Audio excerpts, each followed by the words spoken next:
ॐ नारायणः परो व्यक्तात् अण्डमव्यक्तसम्भवम् अण्डस्यान्तस्त्विमे लोकाः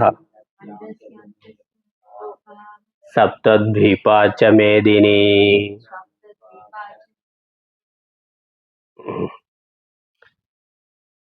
ஸ்ரீமத் பகவத்கீதை இரண்டாவது அத்தியாயம் 71வது ஸ்லோகம். விஹாய காமான்யஸ் சர்வான் புமாம்ஸ்சரதி நிஸ்பிருஹः நிர்மமோ நிரஹங்காரः ச சாந்திமதிகச்சதி.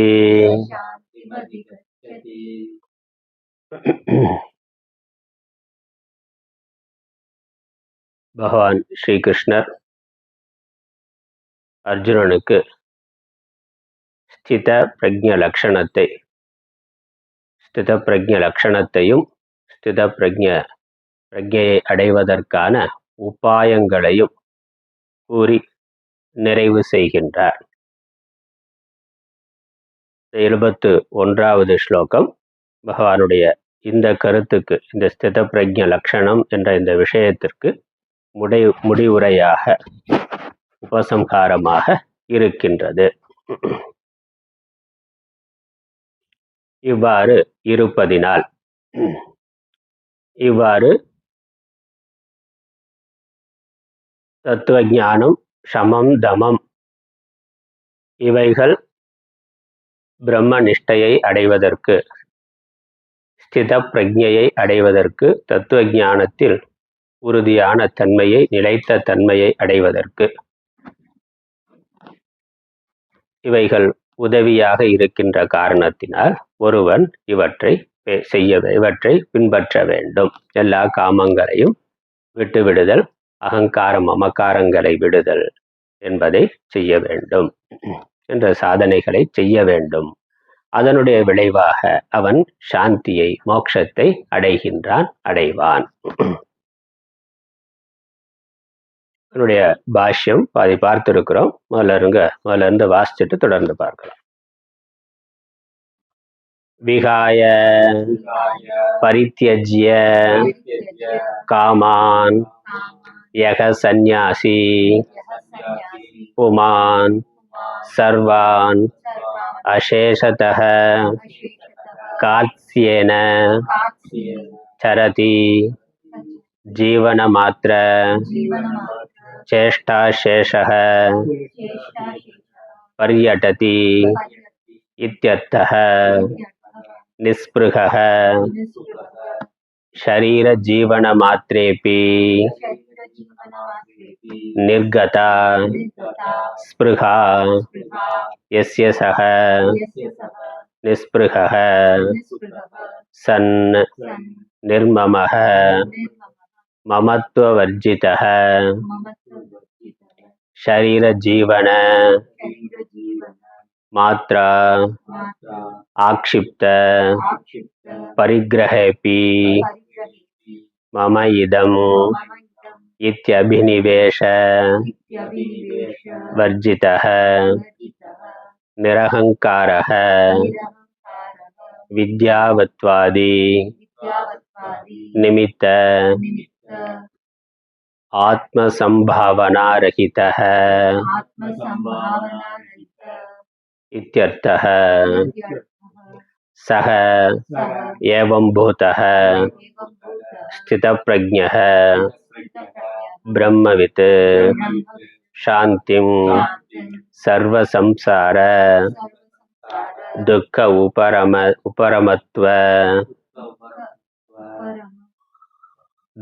உபரமத்வ லக்ஷணாம் நிர்வாணாக்யாம் அதிகச்சதி பிராப்னோதி பிரம்மபூதः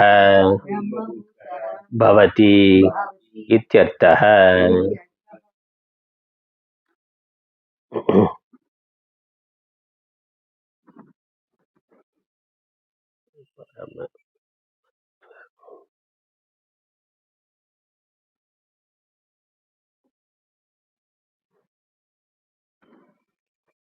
விகாய விகாய என்றால் பரித்தியஜ்ய, அனைத்தையும் விட்டு, பரித்தியஜ அனைத்தையும் தியாகம் செய்து. எதை தியாகம் செய்து? எவைகளை விட்டு? காமான், காமங்களை, ஆசைகளை, போக விஷயங்கள் மேல இருக்கக்கூடிய போக விஷயங்களையும் விஷயங்கள் மேல இருக்கக்கூடிய ஆசைகளையும். காமம்ங்கிறது ரெண்டு அர்த்தமும் பார்த்தோம். காம விஷயங்களுக்கும் காமம்னு பேரு, விஷயங்கள் மேல இருக்கக்கூடிய அந்த விருப்பத்திற்கும் காமம்னு பேர். காமம்னா இச்சை, இச்சைக்குரிய விஷயங்களையும் காமம் என்று சொல்லுதல் பொருந்தக்கூடிய ஒன்றுதான். இப்ப பிரியம்னு சொல்றோம், பிரியான்னு சொல்றோம். பிரியா அப்படின்னா என்னது? பிரியத்துக்கு உரிய பெண்ணையோ ஆணையோ. இப்போ அந்த பிரியன் பிரியான்னு சொல்ற போது பிரியத்துக்குரிய பொருள்களை அதே பேர் வச்சு சொல்லுகின்றோம். ஆனால் பிரியம் என்பது அன்பை குறிக்கின்றது, ஆசையை குறிக்கின்றது. அந்த அன்புக்குரிய உறவுகள் அதையும் பிரியம், பிரியா என்று அல்லது பிரியன் என்று சொல்லுகின்றோம். அதே மாதிரி காம விஷயங்களுக்கும் காமம்னு பேரு.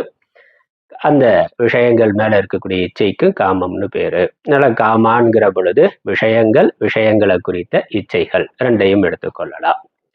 யக, யகனாக்கா சந்நியாசி. யக புமான், யகங்கிறதுக்கு சந்நியாசினா. ஏன்னா இதெல்லாம் தியாகம் பண்ணி இருக்கிறதுனாலே அவர் சந்நியாசி, எல்லாத்தையும் விட்டு விட்டார், அதனால சந்நியாசினா.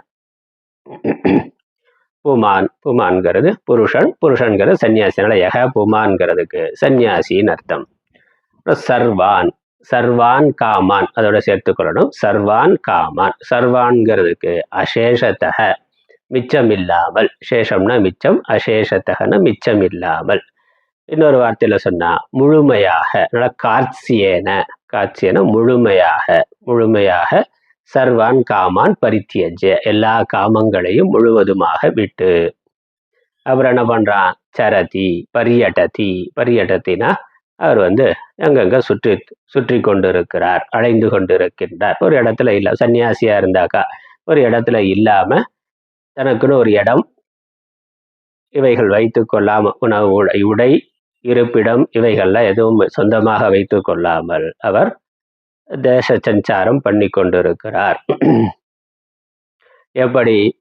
ஜீவன மாத்திர சேஷ்டா சேஷக, ஜீவன மாத்திரம் உயிர் வாழ்வதற்கு தேவையான கர்மங்களை, குறைந்தபட்ச கர்மங்களை மட்டும் வைத்து கொண்டு, அதற்கு மேல உலகத்திலிருந்து அவர் எதையும் எதிர்பார்ப்பது இல்லை. அப்படியே ஊரா போறார். அவர் படுக பிரம்ம சிந்தனையில கால் போன போக்குல போய் கொண்டிருக்கிறார். வசிக்கிற பொழுது உணவுக்காக மட்டும் பிக்ஷைக்கு போறதுன்னா, பிக்ஷைக்கு போறது அதான் ஜீவன மாத்திர சேஷ்டானா அதான் பிக்ஷை எடுக்கிறதுன்னு. பிக்ஷை எடுக்கிறார், வாங்குறார், சாப்பிட்றார். அப்புறம் எங்கேயாவது கிடைக்கிற இடங்கள்ல படுக்கிறார். கோயிலோ பொது இடங்களோ பொது சத்திரங்களோ இல்லை மலையோ குகையோ ஏதோ இடத்துல கிடைக்கிற இடத்துல படுத்துக்கொண்டு கிடைப்பதை உண்டு கொண்டு அவர் இருக்கின்றார். வேற எந்த பற்றுதலும் இல்லாமல் இருக்கின்றார். நிஸ்பிருக, நிஸ்பிருகங்கிறதுக்கு ஷரீர ஜீவன மாத்திரே அப்பி நிர்கதா ஸ்பிருகா, ஷரீரம் ஜீவித்திருப்பதற்கு தேவையான விஷயங்களிலும் கூட ஆசை நீங்கியவன் எவனோ, அதனால ஆசை நீங்கியவனுக்கு நிஸ்பிருகன் என்று பெயர். அதனால சக நிஸ்பிருகன, அவனுக்கு நிஸ்பிருகன்னு பேரு. எல்லாம் இந்த உயிரோட இருக்கணும் அப்படிங்கிறதுல கூட இச்சை இல்லை. பிராரப்தம் இருக்கிறார், பசிச்சா பிக்ஷை எடுத்து சாப்பிட்றாருன்னு, அதுவும் வரன் வரியான் வரிஷ்டன், அவர் யோகத்திலேயே சமாதியிலேயே இருந்து அதை பத்தி எண்ணம் சிந்தனை கூட இல்லை. ஆனா ஜீவித்திருத்தல் என்பதுல கூட, ஏன்னா சரீரம் தான் அது, சரீரத்துக்கு தான் அதெல்லாம் இருக்கு. ஆத்மா பிறப்பு இறப்பு இல்லாதது, அது நித்திய ஜீவியா எப்பொழுதும் இருப்பது. அது உணவு முதலான புற தேவைகளை சார்ந்து இருப்பது அல்ல. அதனால இந்த சரீரம் இருக்கிறதோ சரீரம் போறதுனால ஆத்மாவுக்கு குறை ஒன்றும் இல்லை. சரீரம் இருக்கிறதுனால நிறைவுங்கிறதும், சரீரம் போனா ஆத்மாவுக்கு அதனால மரணம் என்பதோ இல்லை. நான் ஆத்மா என்று இருப்பவர். ஆகவே இந்த அனித்தியமான மித்யாவான மாயா காரியமான ஷரீரம் இருப்பதை குறித்தோ செல்வதை குறித்தோ அதுல பற்றுதல் அபிமானம் இல்லாதவர். அதனால நிர்கதா ஸ்பிருகான, சரீரம் ஜீவித்திருப்பதற்கு ஜீவித்திருக்க வேண்டும் என்பதில் கூட ஆசை இல்லாதவராக எவர் இருக்கிறாரோ அவருக்கு நிஸ்பிருக. அப்புறம் நிஸ்பிருக சன், அப்படி பற்றற்றவராக இருந்து. நிர்மமக, நிர்மமகங்கிறது மமத்துவ வர்ஜிதக. என்ன மமத்துவம்? எல்லாத்தையும் ஏற்கனவே தியாகம் பண்ணிட்டார். அதனால இதுக்கு மேல மமத்துவம்னு சொல்றதுக்கு என்னது? அந்த ஷரீர ஜீவன மாத்திர ஆக்ஷிப்த பரிகிரகே அப்படி. சரீரம் இருக்கிறதுக்காக ஏதோ 2 செட்டு துணி வைத்திருக்கிறார்னா 2 செட்டு வச்சிருக்கிறார். ஏதோ தங்க பிக்ஷை எடுக்கிறதுக்கு ஏதோ பாத்திரம் வைத்திருக்கிறார். அப்படி என்ன குறைவா வைத்திருக்கிறாரோ அதுல கூட இது என்னுடையது என்ற அபிமானம் இல்லாதவராக இருந்து. அதனால மம இதம் இத்தி அபினிவேஷ வர்ஜிதகன, அதுலயும் கூட அந்த குறைந்தபட்ச பொருட்கள்ல கூட உடைமைகள்ல கூட என்னுடையதுங்கிற அபிமானம் இல்லாமல் இருக்கிறார். அவ்வளவுதான். அது இருக்கு, பயன்படுத்தி கொண்டு இருக்கிறேன். எவனாவது எடுத்துட்டு போயிட்டானா போகட்டும், அவ்வளவுதான். அதை பத்தி அபிமான பற்றுதல் இல்லை. அதுக்கப்புறம் நிரகங்காரக. அகங்காரம்ங்கிறத ஏற்கனவே சரீர அபிமானம் கூட இல்லாமல் போய்விட்டாருங்கிறதுனால சரீரத்தை நான் நினைக்கிறதுக்கான வாய்ப்பு இல்லை. அதனால கர்வம் என்று ஆச்சாரியர் எடுத்துக்கொள்கிறார். வித்யாவத்வாதி நிமித்த ஆத்ம சம்பாவனா ரஹிதக. வித்யா முதலானவைகளால் ஆத்ம ஞானம் இருக்கு, ஞானியா இருக்கிறார், இல்லை யோகியா இருக்கிறார், இல்லை சன்னியாசியா இருக்கிறார், அதுல கூட அபிமானம் இல்லாதவராக. அதனால அது நான் ஞானினா, அதனால நான் ஞானிங்கிற எண்ணம் கூட, நான் சன்னியாசி, நான் ஞானி, நான் யோகிங்கிற எண்ணம் கூட இல்லாமல் இருக்கிறவர். அதனால வித்யாவத்வாதி நிமித்த சம்பாவனான், ஆத்ம சம்பாவனான், ஆத்மா தனக்கு மதிப்பு கொடுக்கக்கூடிய வித்யா முதலானவைகள் கூட அபிமானம் இல்லாதவராக இருக்கின்றார். அதையும் விட்டுட்டார். அதனால நான் சரீரம்ங்கிற எண்ணமே இல்லை. இப்போ ஞானியா இருந்தது முன்னாடி அஜ்ஞானியா இருந்தது, இப்போ ஞானியா இருக்கிறது, இதெல்லாமே மனசுக்கு தான். மனசு தான். ஆத்மா எப்பொழுதுமே நித்திய ஞான சொரூபமா இருக்கிறது. அதனால நான் ஆத்மானு புரிந்து கொண்ட பிறகு இந்த சரீரம் ஞானம் அடைந்திருக்கு, சன்னியாசியா இருக்கு அப்படிங்கிற அந்த அபிமானம் கூட இல்லை. அதனால அந்த அகங்காரம், அந்த கர்வம், நான் ஞானி, மற்றவங்கெல்லாம் அஜ்ஞானியா இருக்கிறார்கள் அப்படிங்கிற அந்த எண்ணமும் கூட இல்லை. அந்த கர்வம், அந்த அகங்காரமும் கூட இல்லாதவராக அவர் இருக்கின்றார். அதனால சம்பாவனா ரஹிதக. ஆத்ம சம்பாவனான ஆத்மா தன்னிடத்தில் இருக்கக்கூடிய ஒரு மதிப்பு, தான் அப்படிங்கிற அது தனக்கு இருக்கக்கூடிய அந்த பெருமை சிறப்புகளால தன் மேல ஏற்படக்கூடிய ஒரு மதிப்பு, அது ஆத்ம சம்பாவனா. அது எதனால வருதுன்னா இந்த வித்யா முதலானவைகளால வரலாம். அதுவும் இல்லாதவராக. சக ஏவம் பூதக ஸ்தித பிரஜக, இவ்வாறு இருக்கக்கூடிய அந்த ஸ்தித பிரஜன் ஆனவன். இப்படி வர்ற பொழுதுதான் ஸ்தித பிரஜைங்கிறது அங்கதான் வந்துருது. பிரம்ம வித்னா, பிரம்மத்தை அறிந்தவர், பிரம்மமாக இருக்கிறவர், அந்த ஸ்தித பிரஜன். அதனால எல்லா ஆசைகளையும் விட்டவர், பற்றுகள் இல்லாம அகங்காரம் மமக்காரம் இல்லாமல் இருக்கிற நிலை, அதான் ஸ்தித பிரஜ நிலை. பிரம்மவித்து, அப்படி இருக்கக்கூடிய அந்த பிரம்மத்தை அறிந்தவன். சாந்திம், சாந்திம்னா சர்வ சம்சார துக்க உபரம லட்சணம். இல்லை உபரமத்துவன்னு இருக்கு இந்த நம்ம புக்கில், உபரமங்கிறது இருக்கு. உபரமங்கிறது போதுமானது தான். உபரம லட்சணம் இது பாடபேதமா இல்லை அச்சுப்பிழையான்னு தெரியல. இதில் இருக்கிறது உபரமத்துவ லட்சணம்னு இருக்கு. உபரம லட்சணம். அதனால சர்வ சம்சார துக்க உபரம லக்ஷணாம் நிர்வாண ஆக்கியாம் சாந்திம் அதிகச்சதி. அதிகச்சதினா பிராப்னோதி, பிராப்னோதி அடைகின்றான்.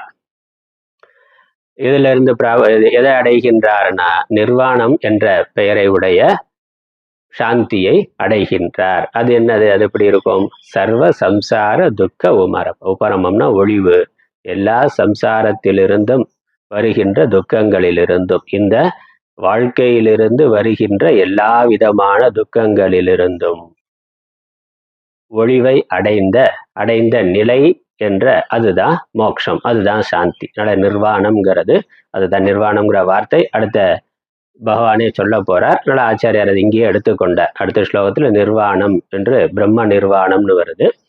சாந்திங்கிறதுக்கு அந்த வார்த்தையை இங்கே எடுத்துக்கொண்டார். சாந்தியை, அதனால பரம சாந்தியை, ஒப்பு உயர்வற்ற சாந்தியை, நிரந்தரமான சாந்தியை அடைகின்றார். எல்லா விதமான சம்சார துக்கங்களிலிருந்தும் விடுபட்டவராக, விடுபட்ட நிலை என்பதை அடைகின்றார். அந்த விடுபட்ட நிலை, அதுக்கு தான் சாந்தின்னு பேரு, நிர்வாணம் என்று பெயர். அதை அவர் அடைகின்றார். இந்த சாந்திங்கிறது தற்காலிகமானதா இருக்கலாம்.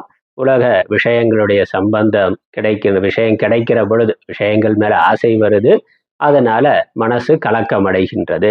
ஆசைப்பட்ட விஷயங்களை அடைகின்ற பொழுது மனது தற்காலிகமா ஒரு சாந்தியை அடைகின்றது. அதுவும் சாந்தி தான். இப்போ அந்த சாந்தி வேணும், மனசாந்தி வேணும்னு நம்ம விஷயங்களை சம்பாதிக்கிறோம். இல்லை ஆன்மீக விஷயங்கள்லையே, ஆன்மீக சாதனைகள்லையே ஜபம், தியானம், பாராயணம் இவைகளை பண்ற பொழுது ஒரு சாந்தி கிடைக்கின்றது. அந்த சாந்தியும் தற்காலிக சாந்தி தான், அதுவும் மனசாந்தி தான். அதையும் விட ஆத்மா நித்திய சாந்த சொரூபம் என்ற ஆத்ம ஞானத்தினால கிடைக்கக்கூடிய சாந்தி. சரீரம் சார்ந்த எல்லா துக்கங்கள், இந்த சரீரம் நான் இந்த உடம்பு, பிறப்பு, இறப்பு இதெல்லாம் இருக்கின்றது என்று அந்த நிலையில இருந்த எல்லா விதமான துக்கங்களிலிருந்தும் விடுதலை, சர்வ துக்க நிவர்த்தி என்ற பெயரை உடைய சாந்தியை நிர்வாணம் என்ற பெயரை உடைய அந்த சாந்தியை அடைகின்றார். சுருக்கமா ஆச்சரியர் சொல்றார், பிரம்மபூதோ பவதி இத்யர்த்தஹ. அவர் பிரம்மபூதனாக இருக்கின்றார். நான் பிரம்மம் என்று பிரம்மமாகவே இருக்கின்றார். பிரம்மபூதோ பவதினாக்க பிரம்மமாக இருக்கின்றார், பிரம்மமாகவே இருக்கின்றார். அதனால இந்த சாந்தி அப்படிங்கிறதுக்கு நம்ம மனசாந்தி அப்படிங்கிறத கடந்து இது ஆத்ம சாந்தி, ஆத்ம ஞானத்தினால வரக்கூடிய சாந்தி. மனசு சாந்தியில இருந்தாலும் இல்லைனாலும் ஆத்மா நித்திய சாந்த சுரூபம்னு புரிந்து கொள்றதுனால வரக்கூடிய சாந்தி. அதனால நான் பிரம்மம் என்று பிரம்மமாகவே அவர் இருக்கின்றார். அதனால கிடைத்திருக்கக்கூடிய, அதனால இருக்கக்கூடிய ஒரு நித்தியமான சாந்த நிலை, நிரந்தரமான சாந்த நிலை, வேற எதையும் சாராத எதிர்பாராத ஸ்வரூபமா இருக்கின்ற சாந்த நிலை. இந்த மனசாந்தி என்பதும் கூட இந்த சத்துவ குணத்தை சார்ந்தது. நம்ம சாதனைகளால ராஜச தாமச குணங்களை போக்கி மனசு சத்துவ குணத்துக்கு வர்ற பொழுது அதனால ஒரு மகிழ்ச்சி, சாந்தி கிடைக்குது. அது யோக சாதனைகளால, ஜபம், தியானம் முதலான சாதனைகளால கிடைக்கும். அப்புறம் இந்த சிரவணம் பண்றது, மனன நிதித்தியாசனத்தினால கூட அந்த சாந்தி கிடைக்கும். ஆனா அதற்கு மேல ஆத்மா நித்திய சாந்த சொரூபம்ங்கிற அந்த ஞானத்தினால வரக்கூடிய சாந்தி. ஏன்னா மனசாந்தி அப்படிங்கிறது கூட மனது ஒரு சார்புடையது தான். இங்க மனசு நான் இல்லை, மனசும் நான் இல்லைங்கிறது தானே ஞானம். அதனால மனசாந்தி சாதனைகளால வரும். அப்புறம் குண மாறுபாடு வர்ற பொழுது அது மாறிடும். பிரகாசஞ்ச பிரவருத்திஞ்ச மோகமே வச்ச பாண்டவ அப்படின்னு சொல்லிட்டு, அதனால நான் நிவர்த்தா என்னது, நான் காங்ஷதி நான் நிவர்த்தானி. அந்த ஸ்லோகம் என்னது, 16வது ஸ்லோகம்.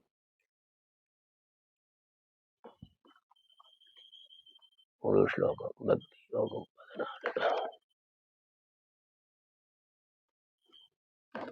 குணத்ரய விபாக யோகம்.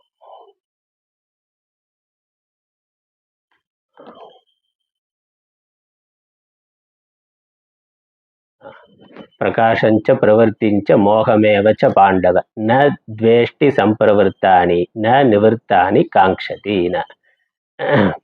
அவைகள் அது நீங்குகின்ற பொழுது ஆசைப்படுவதும் இல்லை, வருகின்ற பொழுது வெறுப்பதும் இல்லைனா. ராஜச தாமச குணங்கள் வர்ற பொழுது ஐயோ வந்துருச்சேன்னு வருத்தப்படுவதும் இல்லை.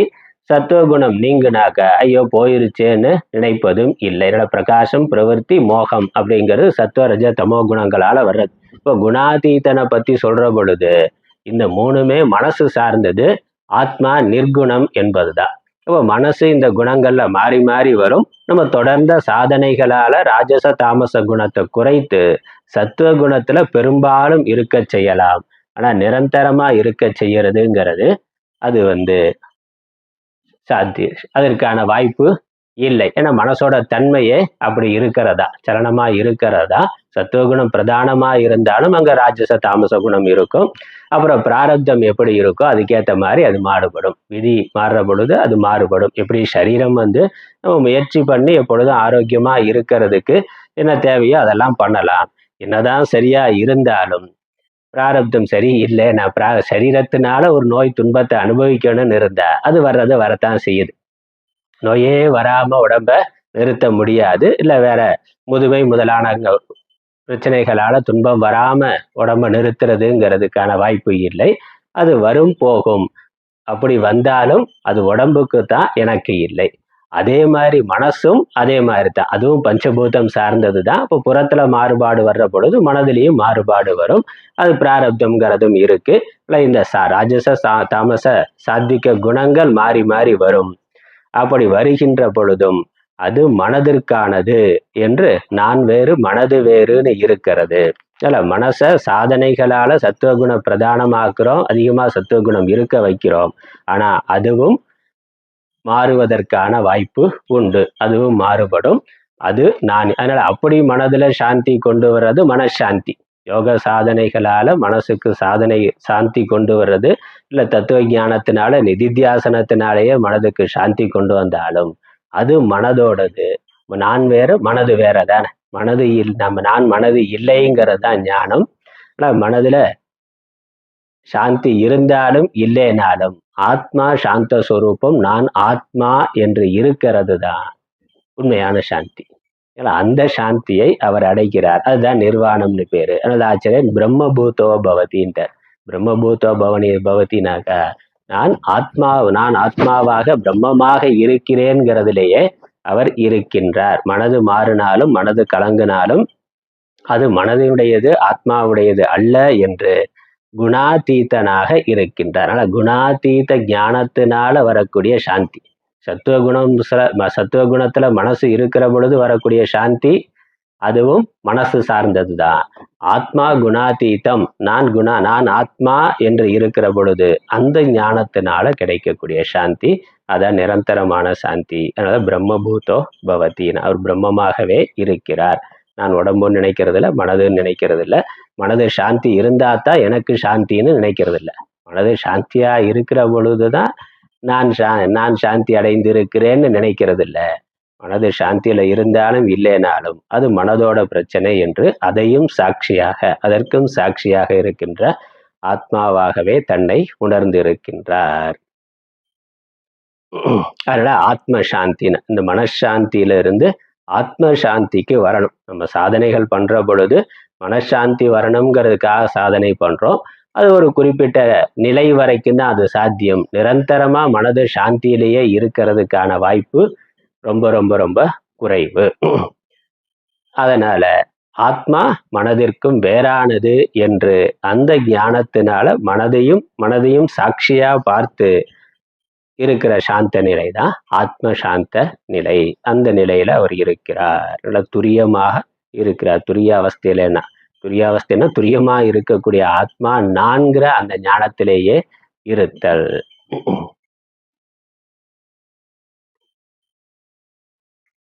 என்னுடைய மனது சாந்தியா இருக்கணும் அப்படின்னாக்க நான் என் மனது என்னிடத்துல இருக்கு, மனது சாந்தியா இருக்கணும் அப்படின்னு நினைக்கிறது அது கூட நான் வேறு மனது வேறு அப்படிங்கிற அந்த பேதத்தோட இருக்கிறது தான். இந்த மனது மித்தியா, உடம்பு மித்தியா, மனது மித்தியா, உலகமும் மித்தியானா அது சாந்தியா இருந்தா என்ன, இல்லைன்னா என்ன? அது எப்படி இருந்தா நமக்கு என்ன? அது அதோட பிரச்சனை. சாந்தியில இருக்கிறது இல்லாதது அதனுடைய பிரச்சனை. அதோட பிராரப்தத்துக்கு தகுந்த மாதிரி அது இருக்கு. ஆத்மா எப்பொழுதுமே அதற்கு அந்நியமாக இருக்கின்றது, வேறாக இருக்கின்றது. நான் ஆத்மாவாக இருக்கிறேன் என்று அவர் இருக்கின்றார். ஆனால் எப்படி புற உலகம் அது அமைதியா இருந்தாலும் இல்லைனாலும் நான் அதற்கு வேறானவன். அதே மாதிரி உடம்பு ஆரோக்கியமா இருந்தாலும் இல்லைனாலும் அது உடம்போட பிரச்சனை, நான் அதற்கு வேறானவன். அதே மாதிரி மனது அது சத்துவத்துல இருந்தாலும் ரஜஸ்ல இருந்தாலும் தமஸ்ல இருந்தாலும் அது மனதோட பிரச்சனை, நான் அதற்கு வேறானவன். நான் ஆத்மா, நான் குணாதீத ஆத்மா என்று இருக்கிறது தான் குணாதீத நிலை. மனசு குணாதீத நிலைக்கு கொண்டு போக முடியாது. மனசு இந்த 3 நிலைக்குள்ளதான் மாறி மாறி இருக்கும். அது மனசு குணாதீத நிலைக்கு வராது. ஆத்மா குணாதீதமா இருக்குன்னு புரிந்து கொண்டு இருக்கிறது தான் குணாதீத நிலை. பிரம்மபூதோ பவதி இத்தியர்த்தக.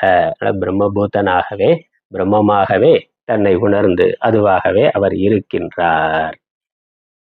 இப்படி இது ஞானத்தினுடைய பிரயோஜனம். அந்த ஞான நிஷ்டை அடைந்தவன் இவ்வாறு இருக்கின்றான், பிரம்மபூதனாக இருக்கின்றான் என்று சொல்லி இறுதியா இந்த ஞானத்தை புகழ்ந்து சொல்லுகின்றார். ஞான நிஷ்டா ஸ்தூயதே ச ஏஷா ஞான நிஷ்டா ஸ்தூயதே.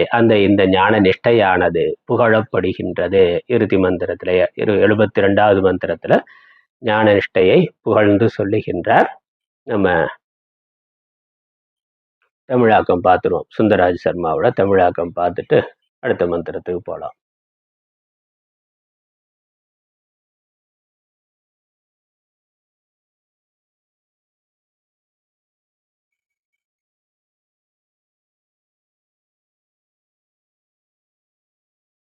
இப்படி இருத்தலின், அது முகவரை, இவ்வாறு இருப்பதால் எந்த புருஷன்னா ஜீவன், மனிதன் சகல கர்மங்களையும் விட்டு பற்றற்றவனாய் அகங்கார மமகாரங்கள் இல்லாதவனாய் திரிகின்றானோ அவன் சாந்தியை பெறுகிறான்.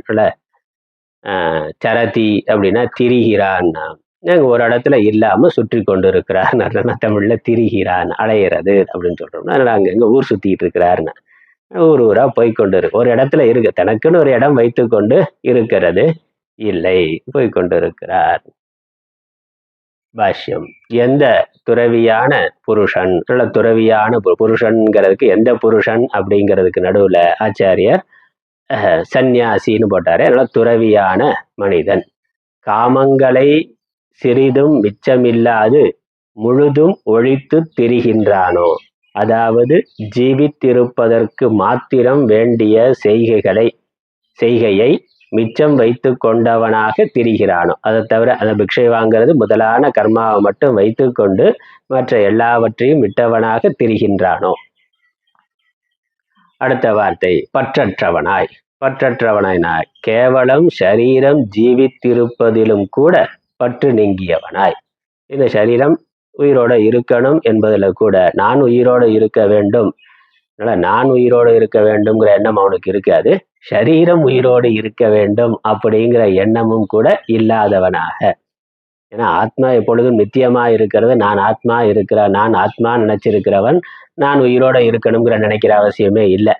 சரீரம் உயிரோட இருக்கணும் அப்படிங்கிற எண்ணம் கூட அவருக்கு இல்லை. அதனால கேவலம் சரீரம் ஜீவித்திருப்பதிலும் கூட பற்று நீங்கியவனாய் மமக்காரம் இல்லாதவனாய். மமக்காரம் இல்லாதவனாய்ங்கிறதுக்கு என்ன அர்த்தம்?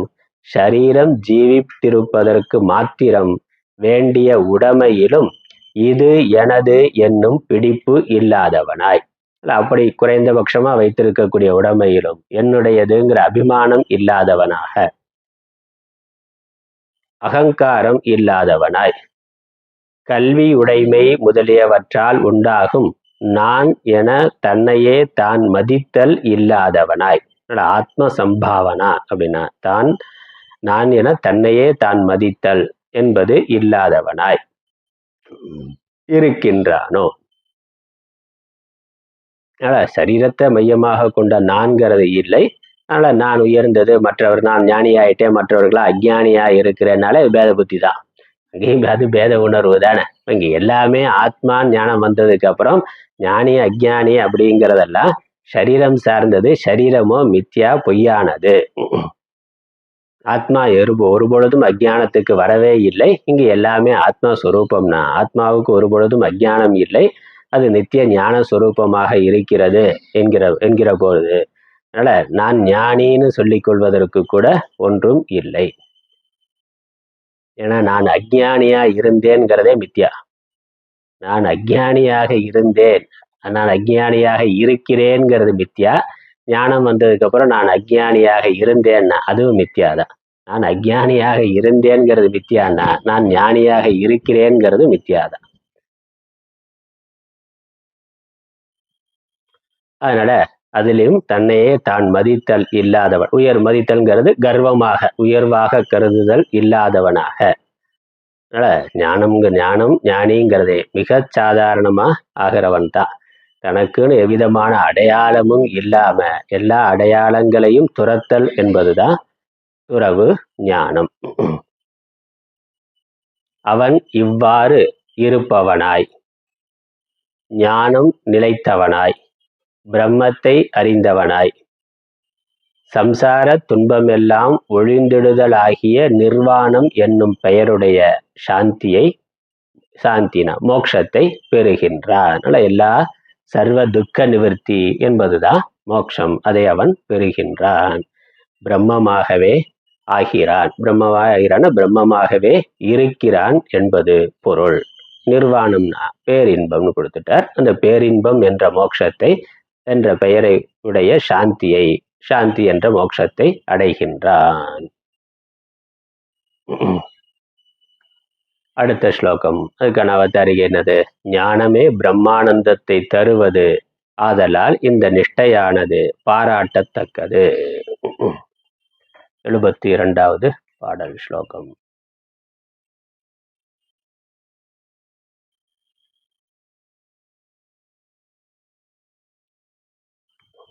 ஏஷா பிராமி ஸ்திதிः பார்த்த நைனாம் பிராப்ய விமுஹ்யதி ஸ்தித்வா ஸ்யாமந்தகாலேபி பிரம்ம நிர்வாணமிருச்சதி. ஏஷா பிராமி ஸ்திதிः பார்த்த நைனாம் பிராப்ய விமுஹ்யதி ஸ்தித்வா ஸ்யாமந்தகாலேபி பிரம்ம நிர்வாணமிருச்சதி.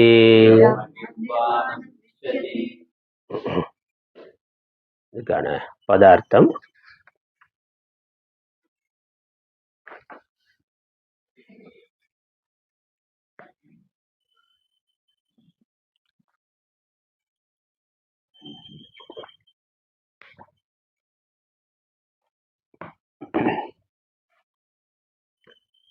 ஹே பார்த்த அர்ஜுனனுக்கு ஒரு பெயர் குந்தி புத்ரா. பிராமி ஸ்திதிஹி ஏஷா ஏனாம் பிராப்ய ந விமுஹ்யதி அஸ்யாம் அந்தகாலே ஸ்தித்வா அபி பிரம்ம நிர்வாணம் ருச்சதி. ஏ பார்த்த அர்ஜுனா, பிராமி ஸ்திதிஹி ஏஷா ஏனாம் பிராப்ய, இந்த பிரம்ம பூதமான அந்த நிலையை, பிரம்ம ஞான நிஷ்டையானது இதுவரை சொல்லி வந்ததாக, அதனால இதுவரை சொல்லப்பட்ட அந்த பிரம்ம ஞான நிஷ்டையை, பிரம்ம நிஷ்டையை அவன் அடைந்து ந விமுஹ்யதி, அதன் பிறகு மீண்டும் சம்சார மோகத்தை அடைவது இல்லை. ஒரு முறை இந்த ஞான நிஷ்டையானது வந்துவிட்டால் மீண்டும் சம்சாரத்திற்கு வருதல் என்பது இல்லை. மீண்டும் பிறவிக்கு வருதல் என்பது இல்லை. மீண்டும் துக்கம் கவலை வருதல் என்பது இல்லை. அதனால சர்வ துக்க நிவர்த்தின்னு சொன்னார். சர்வ துக்க உபரம அப்படின்னு சொன்னார். எல்லாமே நீங்குதல்னா தற்காலிகமாக நீங்குதல் அல்ல, நிரந்தரமாக நீங்குதல். நிரந்தரமாக எல்லா சம்சார துக்கங்களிலும் இருந்தும், ஏன்னா தற்காலிகமா தூக்கத்துல கூட நீங்குது. சர்வ சம்சார நிவர்த்தி தூக்கத்துல கூட வருது. தூக்கத்துல எவ்வளவு பிரச்சனை இருந்தாலும், எவ்வளவு கடன் தொல்லை இருந்தாலும், சரீரத்துல நோய் முதலானவை இருந்தா கூட நல்ல தூக்கத்துக்கு போயிட்டாக்கா அதுல இருந்து விடுதலையாகி இருக்கின்றோம். இல்ல மரணத்துல இன்னும் கொஞ்சம் அது விடுதலையானதா இருக்கு. ஆனா அது நிரந்தரமானதான இன்னொரு சரீரம் வந்த உடனே மீண்டும் அந்த துக்கமானது வந்து விடுகின்றது. கர்ம பலன் இருக்கிற வரைக்கும் இன்னொரு சரீரம் வரும். சரீரம் வந்தா இன்ப துன்பங்கள் வரும். தூங்குற ஆளு தூங்கிட்டே இருந்தா நிம்மதியா இருக்கலாம். தூங்கிட்டே இருக்க முடியுதான்னா இல்ல. அடுத்த பிராரப்த வினை பயன் வேலை செய்கிற பொழுது விழித்து விடுகிறோம். அதனால தூக்கத்துல இருந்து பகல் விழிப்புக்கு வர்ற மாதிரி மரணத்திலிருந்து பிறப்புக்கு வருகின்றோம். அதனால அந்த லயம் எல்லாம், அந்த சாந்தி எல்லாம் நிரந்தரமான சாந்தியா இருக்கிறதல்ல. இந்த ஞானத்தினால, ஞான நிஷ்டையினால வரக்கூடிய சாந்தி தான் நிரந்தரமான சாந்தியால சர்வ சம்சார துக்க நிவர்த்தின்னு சொல்லிட்டார். சர்வ துக்க நிவர்த்தின்னு சொல்லாம சம்சார துக்க நிவர்த்தினா பிறப்பு இறப்பு என்ற இந்த தொடர்ந்து வருகின்ற சுழற்சியிலிருந்தே அதனால வருகின்ற எல்லா துக்கங்களிலிருந்தும் விடுதலை. பிறவி பெருங்கடல் நீந்தியவராகி விடுகிறார். பிறவி பெருங்கடலை கடந்தவராக ஆகிவிடுகிறார். அதிலிருந்து கரையேறியவராக ஆகிவிடுகிறார். அப்படி அவன் கரையேறிவிட்டால் மீண்டும் சம்சாரத்தை அடைவது இல்லை. மீண்டும் பிறவியை, இன்னொரு உடலை அவன் அடைவது இல்லை. ந விமுக்கியதி, மீண்டும் மோகத்தை அடைகிறது இல்லை. அஸ்யாம் அஸ்யாம் அஸ்யாம்னா இந்த பிரம்ம ஞான நிஷ்டையில், இந்த ஞானம் வந்த பிறகு, அதன் பிறகு பிராரப்தம் இருக்கிற வரைக்கும் சரீரம் இருக்கும். இருக்கிற சரீரம் போனதுக்கு அப்புறம் இன்னொரு சரீரத்தை அடையிறது இல்லை. ஆனா இந்த சரீரம் இருக்கு, அந்த சரீரத்துல அவர் இருக்கின்றார். அதனால அஸ்யாம் இந்த பிரம்ம ஞான நிஷ்டையில், இந்த பிரம்ம ஞான நிஷ்டையானது அந்த காலே ஸ்தித்வா அபி, மரண காலத்தில் வந்தாலும் கூட. அதனால இந்த பிரம்ம ஞான நிஷ்டையானது மரண காலத்தில் வந்தாலும் கூட. அந்த காலேனா முடிவு காலம், அந்தம்னா முடிவு, முடிவு காலம். முடிவு காலம்னா இப்ப இருக்கக்கூடிய இந்த சரீரம் முடிகின்ற காலம். மரண சமயத்துல இந்த ஞான நிஷ்டையானது ஏற்பட்டாலும் கூட. அதனால ஆச்சாரியர் இது ஸ்துதின்னு சொல்லிட்டார். சாகர பொழுது, ஏன்னா ஜீவன் முக்திக்கு மரண முக்திக்கு ஜீவன் முக்திக்கு விதேக முக்திக்கு நடுவுல எவ்வளவு காலம் வேண்டும்னா ஒன்றும் இல்லை. ஜீவன் முக்தி வந்தாலே விதேக முக்தி கேரண்டி. அதுக்கப்புறம் அதுல இன்னும் அபியாசம் பண்றதுக்குங்கிறதெல்லாம் ஒன்றும் இல்லை. அதனால சாக போற மரண காலத்துல அன்றைக்கு அல்லது அந்த ஒரு மரணம், உயிர் பிரிய போறதுக்கு ஒரு சில நிமிடங்களுக்கு முன்னாடி ஞான நிஷ்டை இருந்தா கூட அதுக்கப்புறம் அவன் மீண்டும் பிறப்பது இல்லை. அதனால அந்த காலே அப்படின்னாக்கா மரண காலத்திலும் கூட. அதனால இன்னைக்கு ஜீவன் முக்தனானார், நாளைக்கு போயிட்டாருன்னா அதனால ஒன்றும் பிரச்சனை இல்லை. அது 10 வருஷம் கழிச்சு போனாலும் சரி, அடுத்த நாளே போனாலும் சரி, அதெல்லாம் ஒன்றும் இல்லை. ஸ்தித பிரஜை வந்துட்டா மீண்டும் சம்சார மோகத்தை அடைவது இல்லை. ஏன்னா அவர் பிரம்ம நிர்வாணம் ரிச்சதி, பிரம்ம நிர்வாணத்தை அடைகிறார். பிரம்ம நிர்வாணம்னா பிரம்மத்தில் லயத்தை அடைகின்றார். பிரம்மமாகவே அவர் ஆகிவிடுகின்றார். மீண்டும் பிறக்கிறதுக்கான ஆளே இல்லாம போயிரு, அவர் பிரம்மமாக ஆகிவிடுகிறார். அந்த ஜீவத்துவம், ஜீவன்கிறதே இல்லாமல் போய்விடுகின்றது. பாஷ்யம். ஏஷா யதோக்தா பிராமி பிரம்மணி பவா இயம் ஸ்திதிஹி சர்வம் கர்ம சந்நியஸ்ய பிரம்ம ரூபேண ஏவ அவஸ்தானம் இதி ஏதத். ஏஷா யதோக்தா பிராமீனா பிரம்மணி பவா, பிரம்மணி பவேயம் பவா இயம், பிரம்மனாக இருக்கின்ற இந்த நிலை. பிரம்மணி பவானா பிரம்மத்தில் இருக்கின்ற நிலைனாக்கா பிரம்மமாக இருக்கின்ற நிலை. பிரம்மத்துல இருக்கிறாருனாக்கா இப்போ இருக்கிறவர் வேற அவர் வேற ஆயிரும். அதில் மேல புக்கு இருக்குனாக்கா அது வேற இது வேற, அது மேல இது உட்கார்ந்து இருக்குன்னு அந்த மாதிரி ஒரு பிரம்மத்தில் இருக்கிறாருங்கிறது இல்லை, பிரம்மமாகவே இருக்கின்றார். அதனால அதுவாகவே அவர் இருக்கின்றார். அதனால அதற்கு பிறகு அவர் நான் எதையும் பிரித்து பார்ப்பது இல்லை.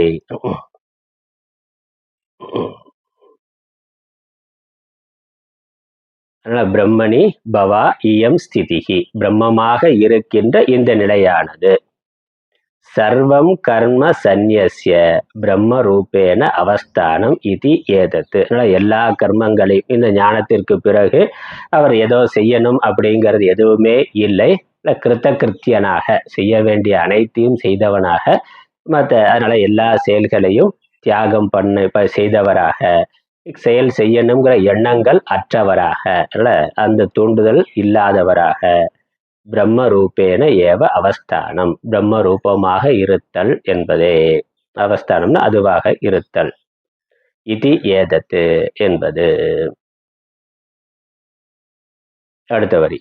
ஹே பார்த்த ந ஏனாம் ஸ்திதிம் பிராப்ய லப்த்வா விமுஹ்யதி ந மோகம் பிராப்னோதி.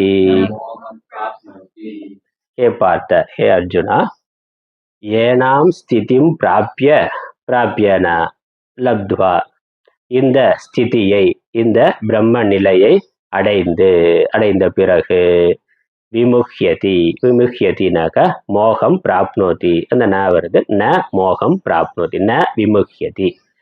ந மோகம் பிராப்னோதி. மோகத்தை அடைவது இல்லை அப்படின்னா மீண்டும் சம்சாரத்தை அடைவது இல்லை, மீண்டும் துக்கத்தை அடைவது என்பது இல்லை.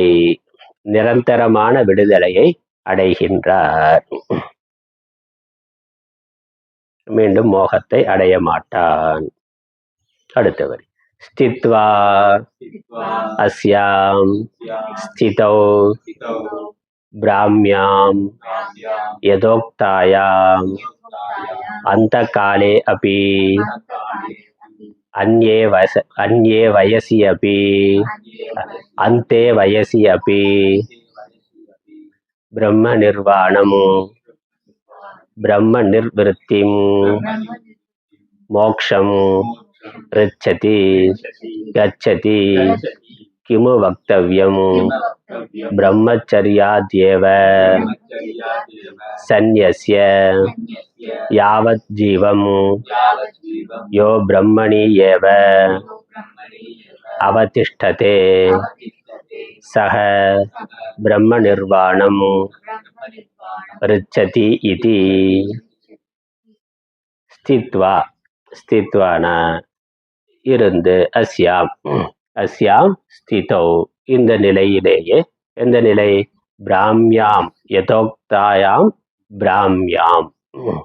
இந்த இவ்வாறு சொல்லப்பட்ட அந்த பிரம்ம நிலையிலேயே இருந்து, பிரம்மமாகவே இருந்து, பிரம்மத்தை தவிர வேறொன்றும் இல்லை என்று அந்த ஞானத்திலேயே இருந்து. பிரம்மத்துக்கு வேறாக தன்னையும் அவர் கருதுவது இல்லை, பிரம்மத்துக்கு வேற இன்னொன்னு இருக்குன்னு வேற எதையும் நினைப்பது இல்லை. உலகம் வேறா இருக்கு என்றோ நான் பிரம்மத்திற்கு வேறாக இருக்கிறேன் என்றோ அவர் நினைப்பது இல்லை. அந்த பிரம்ம நிலையிலேயே பிரம்மமாகவே இருந்து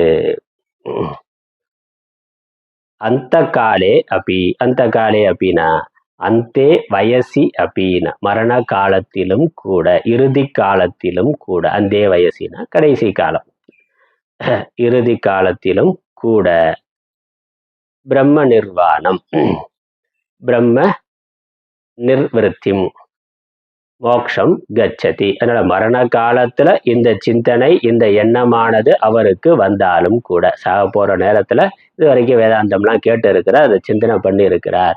எனக்கு வேறாக பிரம்மத்திற்கு வேறாக எதுவும் இல்லை. அந்த எண்ணமானது ஒருவனுக்கு மரண சமயத்துல வந்தாலும் கூட அவன் பிரம்ம நிலையை அடைந்து விடுகிறான். அந்த சரீரம் போன பிறகு அவர் பிரம்ம நிர்வாணம் அடைகின்றார். பிரம்ம நிர்வாணம்னா பிரம்ம நிர்விருத்தி. பிரம்ம நிர்விருத்தம் ஐக்கியம் அர்த்தம். நிர்வாணம்ங்கிறதுக்கு ஐக்கியம் அர்த்தம். பிரம்மத்தோடு ஐக்கியத்தை அடைந்து விடுகிறார்.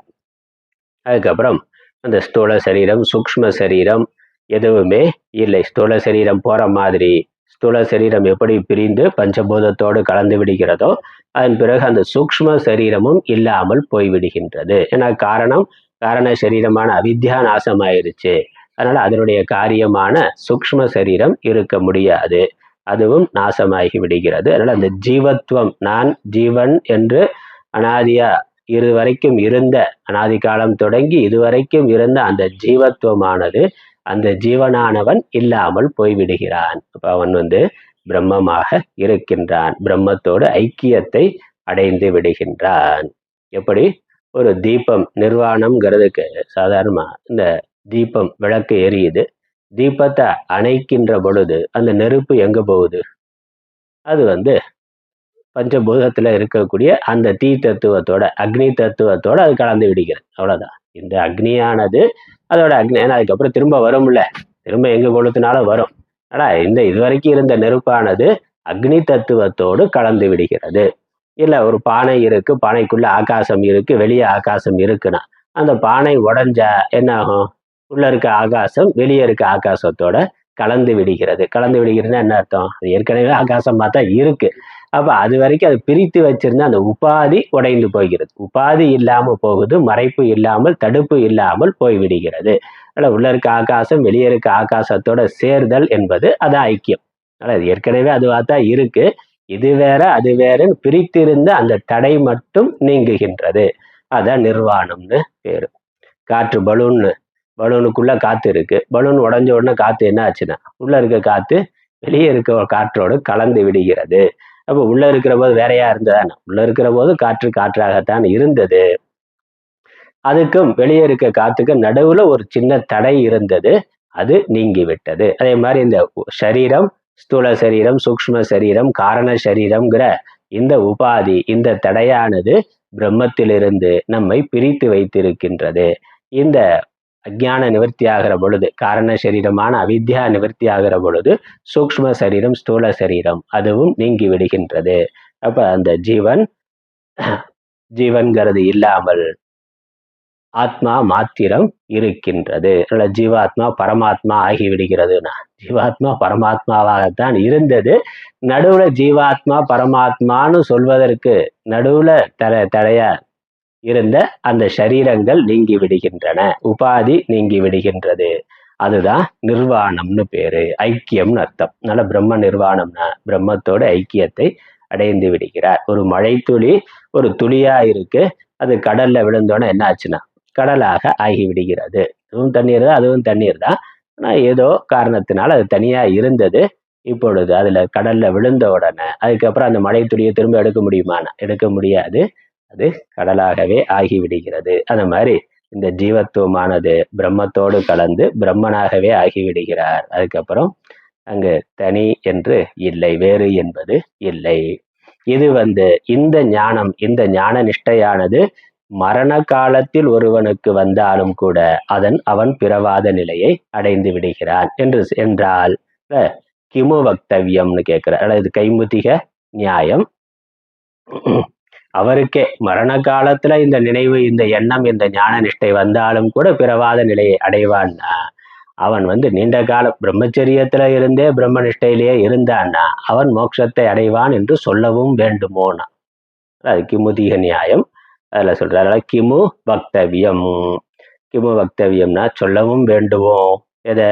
பிரம்மச்சரியாத் ஏவ சந்நியசிய, பிரம்மச்சரியா இருந்து பிரம்மச்சரியத்திலிருந்தே சந்நியாச வாழ்க்கையை அடைந்து யாவத் ஜீவம், அது வரைக்கும் மரண பரியந்தம், உயிர் இருக்கிற வரைக்கும், வாழுகின்ற வரைக்கும், யோ பிரம்மணி ஏவ அவதிஷ்டதே, எவன் பிரம்மத்திலேயே இருக்கிறான், தன்னை பிரம்மமாக இங்கே எல்லாவற்றையும் பிரம்மமாகவே அறிந்து கொண்டு அதுவாகவே அதிலேயே மனதை லயப்படுத்தி அதுவாகவே இருக்கிறானோ அவன் பிரம்ம நிர்வாணம் அடைவான் என்பதை சொல்லவும் வேண்டுமோனா. நிச்சயமாக அடைவான் என்ற அர்த்தம். அதனால்தான் இந்த ஸ்திதி, இந்த பிரம்ம ஞானத்தினுடைய ஞான நிஷ்டையினுடைய ஸ்துதின்னு சொன்னார். இவ்வாறு இந்த 2வது அத்தியாயம் நிறைவு பெறுகின்றது. ஓம் தத் சத். படிக்கலாம். ஓம் தத் சத். இது ஸ்ரீமத் பகவத்கீதாசு உபனிஷத்சு பிரம்ம வித்யாயாம் யோகசாஸ்திரே ஸ்ரீகிருஷ்ணார்ஜுன சம்வாதே சாங்கிய யோகோ நாம द्वितीयोऽध्यायः. ஸ்ரீகிருஷ்ணார்ப்பணமஸ்து. இதனுடைய தமிழ் அர்த்தம் பார்க்கலாம்.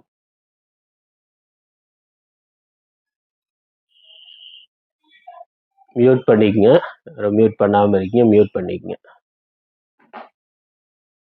ஞானமே பிரம்மானந்தத்தை தருவது. அதனால பிரம்ம நிர்வாணம்ங்கிறது பிரம்மானந்தம் அப்படின்னு எடுத்துக்கொண்டார். பிரம்மனா முன்னாடி போனதுலயே சொன்னார், அடைப்புக்குறியில இருந்தது. நிர்வாணம்னா பேரின்பம்னா, இது வரைக்கும் சிற்றின்பத்துல இருந்தார் சரீரம்ங்கிற வரையறையினால. அதை விடுத்து இப்ப அவர் பேரின்பத்தை, பிரம்மானந்தத்தை அடைகிறார். அதனால பிரம்மத்தை அடைதல் என்பதே பிரம்மானந்தத்தை அடைதல். ஏன்னா பிரம்மமே ஆனந்த ஸ்வரூபம். இந்த ஞானம் தான் பிரம்மானந்தத்தை தரும். ஆதலால் இந்த நிஷ்டையானது பாராட்டப்படுகிறது. நிஷ்டையாதுன்னு இருக்கு, நிஷ்டையானது பாராட்டப்படுகின்றது. ஸ்லோகார்த்தம். பார்த்த, இது பிரம்மத்தை பற்றிய நிலை. இதனை அடைந்து ஒருவனும் மயங்க மாட்டான். யார் அடைந்தாலும், இந்த நிலையை யார் அடைந்தாலும் அவன் மயங்க மாட்டான். மீண்டும் உலகத்துல மயங்கிறது இல்லை. ஏன்னா உலகமே இல்லாமல் போய்விடுகிறது. இருந்தா தானே மயங்கிறது, தெரிஞ்சா தானே மயங்க முடியும். உலகமே தெரியாம போயிட்டா எப்படி மயங்க முடியும்? கனவுல இருந்து, தூக்கத்துல இருந்து விழித்தவன் திரும்ப கனவுக்கு மயங்குவானான்னா? துக்கத்துல இருக்கிறவன் தான் மயங்க முடியுமே ஒழிய, விழித்த பிறகு யாரா இருந்தாலும் துக்கத்துல இருந்து விழித்துட்டா அது எவ்வளவு பிரம்மாண்டமான கனவா இருந்தாலும், அல்லது பயங்கரமான கனவா இருந்தாலும், அல்லது ஆனந்தமான கனவா இருந்தாலும், அதிலிருந்து விழித்து விட்டா திரும்ப அதுல அது உண்மை என்ற எண்ணமானது வராது. அதே மாதிரி இந்த பிரம்ம நிலை, பிரம்ம ஞான நிஷ்டையை ஒருவன் அடைந்து விட்டால் அதன் பிறகு உலகத்திற்கு மயங்குவதே இல்லை. ஒருவனும் யாரா இருந்தாலும், யார் அடைந்தாலும், இது இவர்கள் தான் அடைய முடியும், இவர்கள் அடைய முடியாதுங்கிறதெல்லாம் இல்லை. யார் அடைந்தாலும், எவன் இந்த பிரம்ம ஞான நிஷ்டையை அடைகிறானோ அவன் யாராக இருந்தாலும் அதன் பிறகு அவன் உலகத்திற்கு மயங்குவது இல்லை, மயங்க மாட்டான். ஒருவன் கடைசி காலத்திலும் முதுமை பருவத்திலும், கடைசி காலம்னா முதுமை பருவம், இதிலே நின்று பிரம்மானந்தத்தை அடைகிறான். இதிலேயே நின்றான்னா அவன் பிரம்மானந்தத்தை அடைகின்றான், அதாவது மோட்சத்தை அடைகிறான் என்ற அர்த்தம். பிறவாத நிலையை அடைகின்றான். பாஷ்யம் கீழே பாஷ்யார்த்தம். கீழ்கூறிய இது பிரம்மத்தை பற்றிய நிலை. பிரம்மத்தை பற்றிய நிலை, பிரம்மத்தில் இருக்கின்ற நிலை, பிரம்மத்தில் இருக்கின்ற நிலை, பிரம்மமாக இருக்கின்ற நிலை.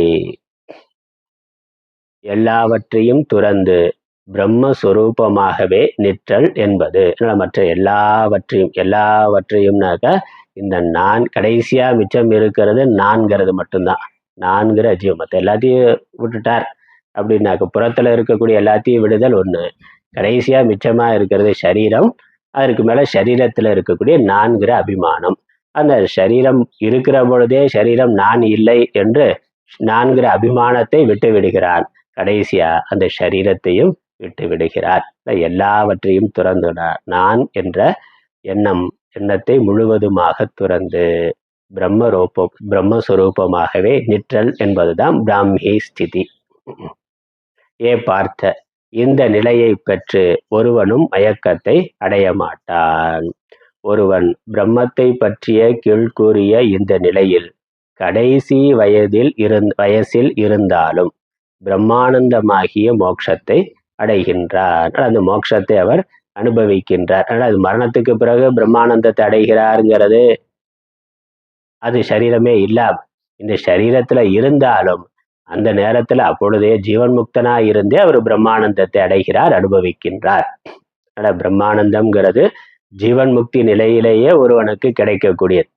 மரண காலத்துல அவர் அதுவாகவே இருக்கிறார். ஆனா இந்த சரீரத்துல இருக்கிறபடி அதான் அத்வைதத்துல இருக்கிறது, வேற எங்கேயும் அது கிடையாது. மரணத்திற்கு பிறகு மோட்சம்ங்கிறது தான் எல்லா சித்தாந்தங்களும், எல்லா துவைத்த சித்தாந்தங்களும் சொல்றது. அத்வைத்த ஞானம் மட்டும்தான் இந்த சரீரத்துல இருக்கிற பொழுதே பிரம்மானந்த நிலை, அந்த பேரின்ப நிலையை அடைந்து அனுபவிக்கக்கூடிய ஒன்று. அந்த மரண காலத்துல அதுக்கு பிறகு அவன் சில மணி நேரங்கள் இருந்தாலும் கூட அவர் அந்த பிரம்மானந்தத்தை அனுபவித்து கொண்டு பிரம்மமாகவே இருக்கிறார். அப்படி சொல்ற பொழுது, அப்படி இருக்கின்ற பொழுது, எனவே எவன் பிரம்மச்சரியத்தில் இருந்தே துறந்து உயிர் வாழ்க்கை முழுவதும் பிரம்மத்திலேயே நிற்கின்றானோ, அப்ப துறந்துனா என்ன? துறந்து இந்த அகங்காரம் மமக்காரம் எல்லாவற்றையும் துறந்து அத்வைத ஞானத்தினால, ஆத்ம ஞானத்தினால அகம் பிரம்மாஸ்மி என்று எவனுடைய மனது பிரம்மத்திலேயே நின்று விடுகின்றதோ அதன் பிறகு அவன் வாழ்நாள் முழுவதும் பிரம்மானந்தத்திலேயே இருக்கிறார். சரீரம் இருக்கிற வரைக்கும் ஜீவன் முக்தியிலிருந்து விதேக முக்தி வரைக்கும், அதன் பிறகு 50 வருஷம் இருக்கலாம், 100 வருஷம் இருக்கலாம், எவ்வளவு காலம் இருந்தாலும் அந்த பிரம்மானந்தத்தை அனுபவித்து கொண்டே அவர் இருக்கின்றார்.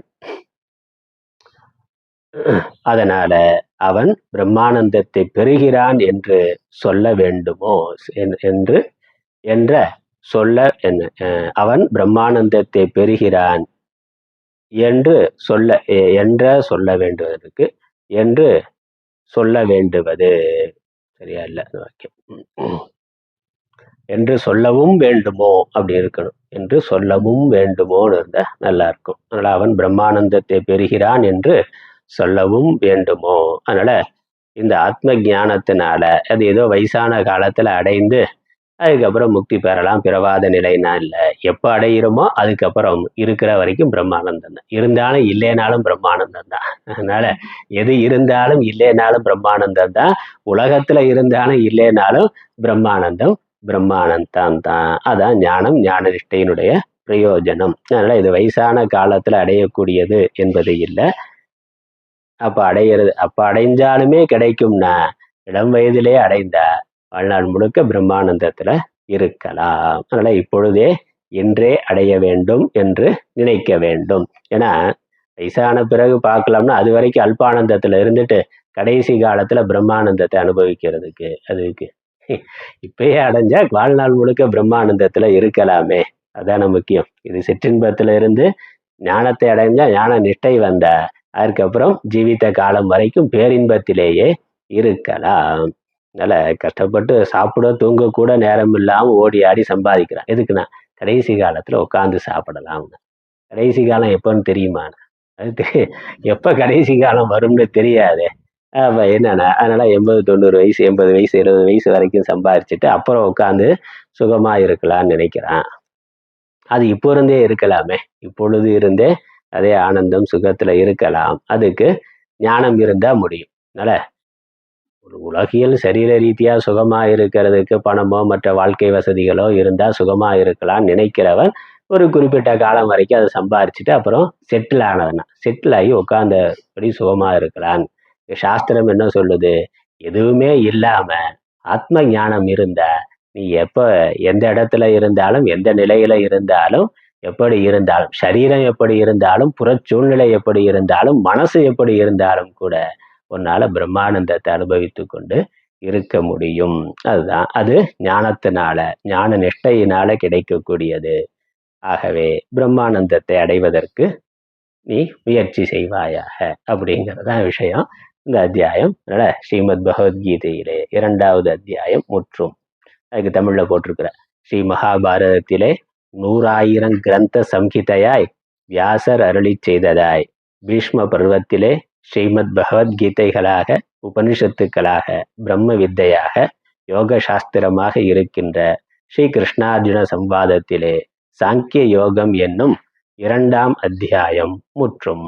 இப்படி இந்த 2வது அத்தியாயமானது சாங்கிய யோகம் என்ற பெயரை உடைய சாங்கியம்ங்கிறது ஞானம், ஞான யோகம் என்ற அத்வைத ஞானம், ஞானத்திலே அத்வைத ஞானம், அந்த அத்வைத ஞானத்தை சொல்லுகின்ற 2வது அத்தியாயமானது நிறைவு பெறுகின்றது.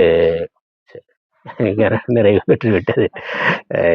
சரி, தொடர்ந்து அடுத்து 3வது அத்தியாயம் கர்மயோகம். அதை அடுத்த வகுப்புல பார்க்கலாம். அடுத்த வகுப்பு ஜனவரி 2ஆம் தேதி அடுத்த வகுப்பு பார்ப்போம். அதனால லீவு, அரையாண்டு விடுமுறை, ஆஃபேலி லீவு. அதனால ஞான வாசிஷ்ட வகுப்பும் தொடங்கணும். அப்புறம் ஞான வாசிஷ்டமும் அடுத்து நிர்வாண பிரகரணம் போகணும். இந்த பகவத்கீதையில 3வது அத்தியாயம் அதையும் நம்ம ஜனவரியில ஆரம்பிக்கலாம். கொஞ்சம் வேற வெளியே கேம்ப்லாம் இருக்கு, நிறைய வேலைகள் இருக்கு. ஆஃபேலியில சில்ட்ரன் கேம்ப் பண்றதாகவும் இருக்கு. அதனால ஜனவரி 2 அல்லது 3 நான் மெசேஜ் அனுப்புறேன். ஞான வாசிஷ்டத்துல ஆரம்பிக்கலாம். அப்புறம் பகவத்கீதையும் தொடர்ந்து பார்க்கலாம். ஹரி ஓம். ஓம் பிரபன்ன பாரிஜாத்தாய தோத்திர வேத்ரைகபாணயே ஞானமுத்ராய கிருஷ்ணாய கீதாமிர்ததிஹே நமः. ஓம் ஈஸ்வரோ குருராத்மேதி மூர்த்திபேத விபாகினே व्योमवत्याप्तदेहाय दक्षिणामूर्तये नमः. ओम पूर्णमदः पूर्णमिदं पूर्णात् पूर्णमुदच्यते पूर्णस्य पूर्णमादाय पूर्णमेवावशिष्यते. ओम शांति शांति शांति. हरि ओम.